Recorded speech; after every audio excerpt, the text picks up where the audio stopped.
Municipality board আজি পূৰ্ণাংগভাৱে formation কৰা হ'ল। টেকিং চেৰেমনি আছিলে আজি। দীপক বড়োৰ নেতৃত্বত আজি আমি গঠন কৰি দিছোঁ। খুব এটা শক্তিশালী, খুব এটা আমাৰ তামোলপুৰৰ কাৰণে হেৰি কৰিব পৰা, সজাব পৰা, মানে তামোলপুৰৰ ভৱিষ্যত পৰিকল্পনা কৰিব পৰা এটা টীম হৈছে। আৰু এই টীমৰ নেতৃত্বত আমি নিশ্চয়কৈ তামোলপুৰ চহৰখন এখন পূৰ্ণাংগ চহৰ আমি ভৱিষ্যতে আমি বনাবলৈ আমি সক্ষম হ'ম। আৰু আমাৰ চৰকাৰ শ্ৰীযুত হাগ্ৰামা মহোদয়ৰ নেতৃত্বত আমাৰ BPFৰ চৰকাৰ আমি তামোলপুৰটো এটা পূৰ্ণাংগ চহৰ বনাবৰ কাৰণে আমি পৰিকল্পনা ইতিমধ্যে কৰিছোঁ। আৰু এই 5 বছৰৰ ভিতৰতে এখন পূৰ্ণাংগ চহৰ এটা ৰূপায়ণ আমি দিম। কিবা নিৰ্ধাৰণ কৰা হৈছে নেকি?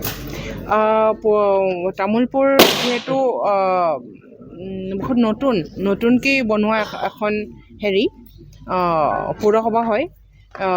ইতিমধ্যে এইটো কোনো এটা ফাইনেন্স কমিশ্যনত যোৱাবাৰ যি চৰকাৰ আছিলে সেই চৰকাৰে ফাইনেন্সিয়েল ইনক্লুজন আমাৰ ফাইনেন্স কমিশ্যনবিলাকত তামোলপুৰ পৌৰসভাটো ইনক্লুজন কৰিবৰ কাৰণে সিহঁতে ফেইলিউৰ হৈছে, সক্ষম হোৱা নাই।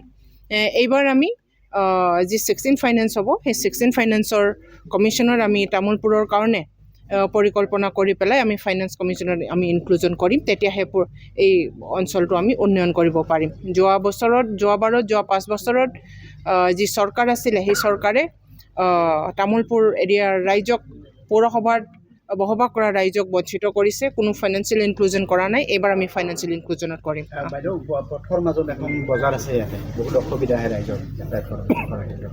এইটো কিবা এক্সটেনশ্যন বা ক'ৰবাত হেৰি কৰাৰ ব্যৱস্থা কৰিব নেকি?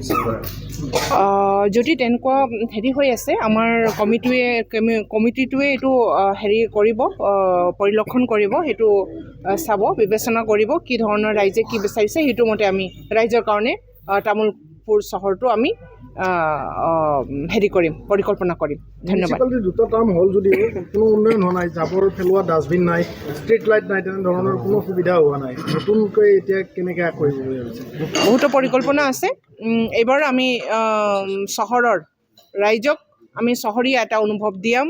যি চহৰৰ কাৰণে যি লাগে, বিষয়বস্তুবিলাক লাগে, সেই সকলোবিলাক আমি এইবাৰ দিবলৈ সক্ষম হ'ম। ধন্যবাদ।